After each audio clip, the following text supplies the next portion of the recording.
हर हर महादेव सभी भक्तों को आप सबका मेरे YouTube चैनल राधिका शरणम में स्वागत है।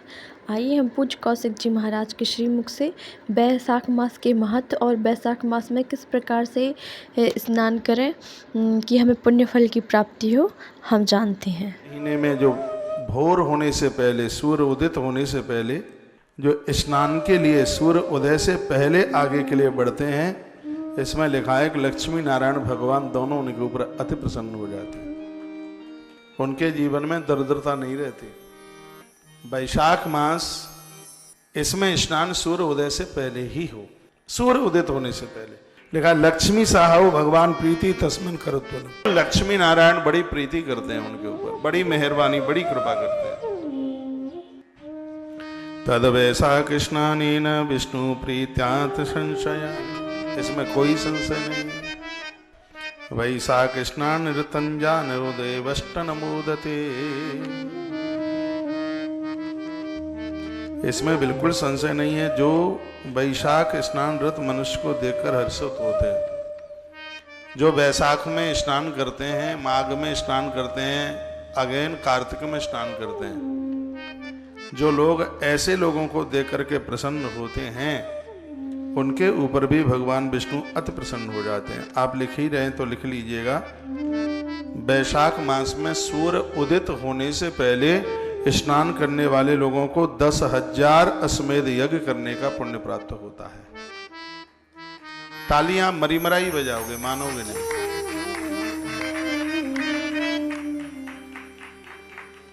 कमाल कर दिया।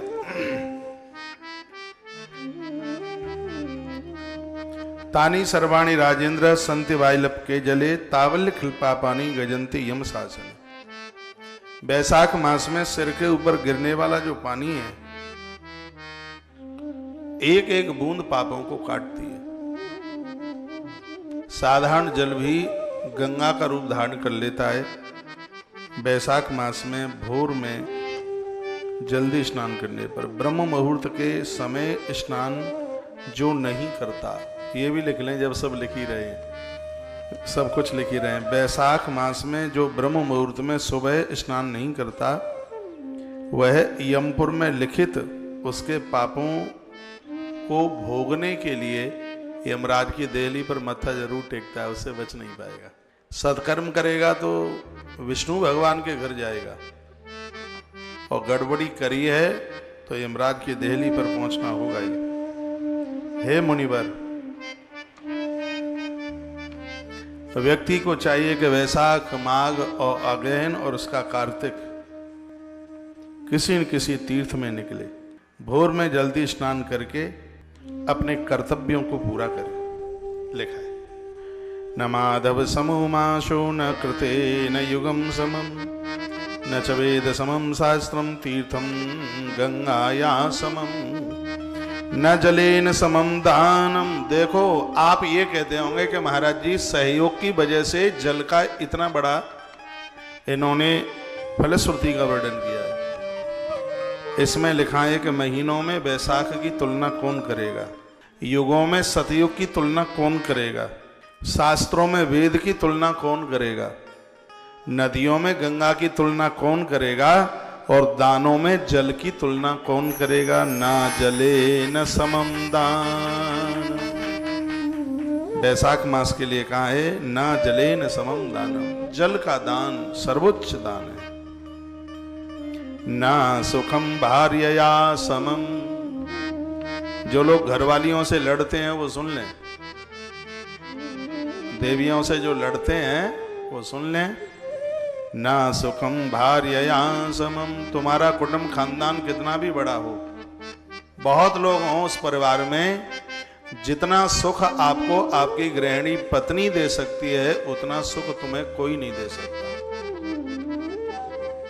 इसको तुम्हारे भोजन पानी की बड़ी चिंता है, तुम्हारे स्वास्थ्य की बड़ी चिंता है। तुम्हें छींक भी आ जाए तो बेचारी चुटिया से लेके तलवे तक हिल जाती है, और उसे मलेरिया हो जाए तो तुम्हें कोई फर्क नहीं पड़ता, निमोनिया हो जाए कोई फर्क नहीं पड़ता। वो कहती भी है ठंड लग रही है, नाक टपक रही है, थोड़ा डॉक्टर को दिखा दो, वो बोल देता काढ़ा पी ले, महाराज ने कहा था, ठीक हो जाएगी।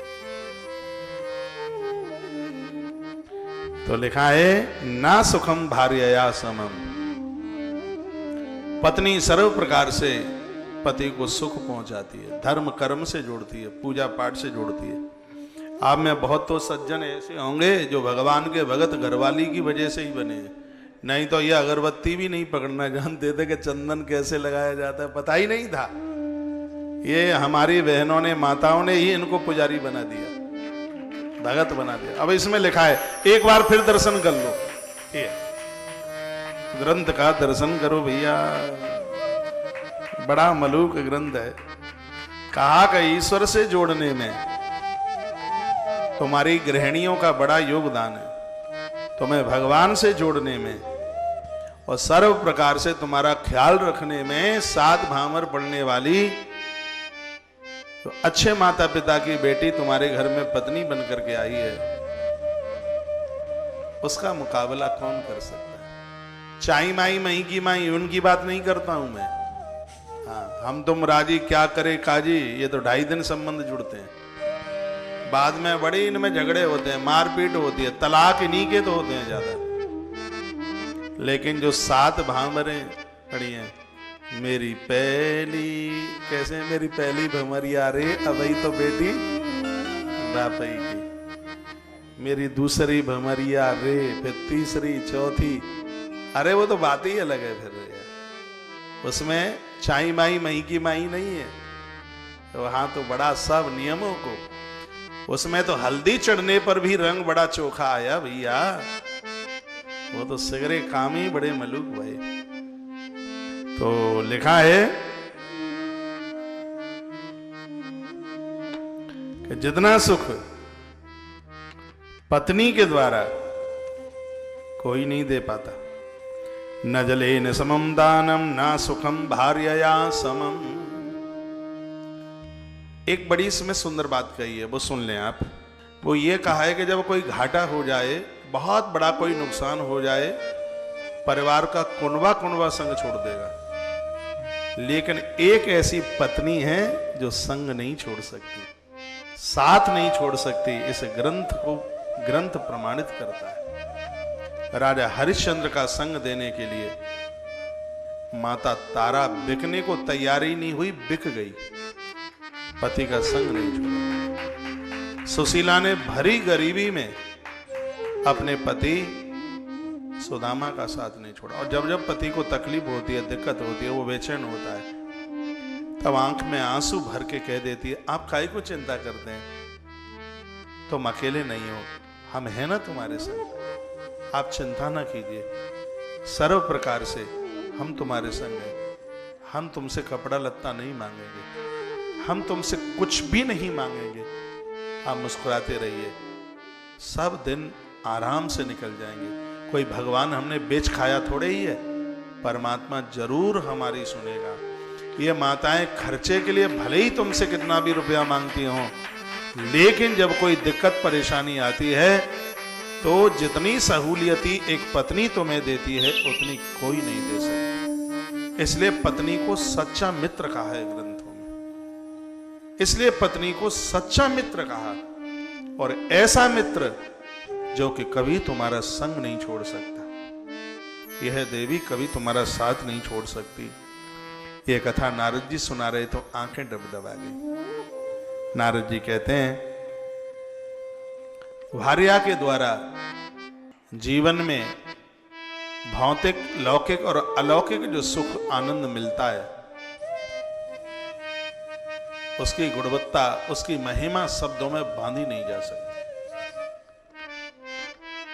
यह पत्नी वासना का पिटारा नहीं है, यह खानदान का, परिवार का कल्याण का ढंग है, साधन है। यह पूर्वजों को तृप्त करती है, संतान को जन्म देकर तुम्हारी कुल वृद्धि बढ़ाती है, और अंत समय तक तुम्हारा ख्याल रखती है। तुम्हारे जागने से पहले तो ये तुम्हारे जागने से पहले ये जग जाती है, और तुम्हारे सोने के बाद ही ये बिस्तर पर पहुंचती है, सोती है। तुम्हें जिमाने के बाद जिमती है। तुम्हें हफ्ते 15 दिन में छुट्टी भी मिल सकती है, और जिस दिन तुम्हारा छुट्टी का दिन होता है, उस दिन इसका वर्क डे होता है, उस दिन इस पर और ज्यादा काम होता है। जिसको लास्ट श्वास तक, अंतिम श्वास तक कभी छुट्टी ही नहीं मिलती, वो गृहिणी है, वो नारी है। जिसको जीवन में कभी छुट्टी है ही नहीं, पहले माता पिता के लिए करती रही, युवान होकर के ससुराल पहुंची तो पति के लिए करती रही, फिर पुत्रों के लिए करती रही, और दादी बन गई तो पुत्रों के पुत्रों के लिए करती रही। जीवन उसने ऐसे ही समर्पण में निकाल दिया। ऐसी नारी जिसने जीवन में अपने लिए कभी कुछ किया ही नहीं। उसके लिए देवर्षि नारद जी कहते हैं कि ना जलेन समम दानम, जल के समान दान नहीं है तो ना सुखम भारी आया समम, पत्नी के समान कोई सुख देने वाला नहीं है। मैं अपने भाई को कहना चाहूंगा, बहुत भाई लोग मेरी ये बात सुन रहे हैं, आप मेरी बहनों को लड़ा ना करें, इनको झगड़े नहीं, इनसे लड़े नहीं, ये बड़ी मुश्किल से घर को चला पाती हैं, भोर में जल्दी जागती हैं, रात को 12 बज जाता है इनको सोने में। एक दिन फूकनी उठा के आप देख लीजिए, बर्तन साफ करके देख लीजिए, आटा गूंथ के देख लीजिए। आप तो कहते हैं कि हम कमा करके ना लाएं तो चूल्हा कैसे जलेगा, तुम क्या करती हो, पड़े पड़े बिस्तरा तोड़ती हो। एक मैं सत्य आपको बताऊं, पैसा कमाना सरल है लेकिन घर चलाना बहुत कठिन है। ये आप पैसा कमाते हैं, ये माताएं घर को चलाती हैं। जिस समय ये कढ़ाई में तेल घी डालें उस समय देखिए धुक धुक होती है, कहीं ज्यादा ना गिर जाए चम्मच से। ये तो ज्यादा जीरा भी नहीं छोड़ पाती है, उसको ऐसे चुटकी में लेगी। एक दिन का जीरा 3 दिन चलाने की कोशिश करती है। इसको पता है कि घर चलता कैसे है, इसलिए इसका नाम गृहिणी है। आप गृहिणा नहीं है लेकिन यह गृहिणी है। आप पति हैं। पति उसे कहते हैं जो परिवार में किसी को दुखित न होने दे, पतित न होने दे। पति, अच्छे पति बनिए। मेरी माताओं ने इस धरती को सजाया है। विधाता ने कल्पना की थी कि सृष्टि कैसे चलेगी, विधाता ने कल्पना की थी ये धरती कैसे चलेगी, तो उसके मन में बात आई कि मैं पुरुष बना दूं। लेकिन उसको लगा था कि पुरुष के बिना तो सब अधूरा, पुरुष अकेला कुछ नहीं कर पाएगा, पुरुष के साथ नारी नहीं होगी तो सब अधूरा ही पन रहेगा।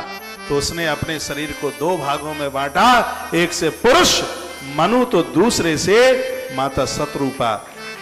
उसी समय तैयार दुनिया 2 से बनी, या स्त्री पुरुष के संयोग के द्वारा सृष्टि बनी, एक से हुआ ही नहीं कभी। मेल फीमेल दोनों की जरूरत पड़ी।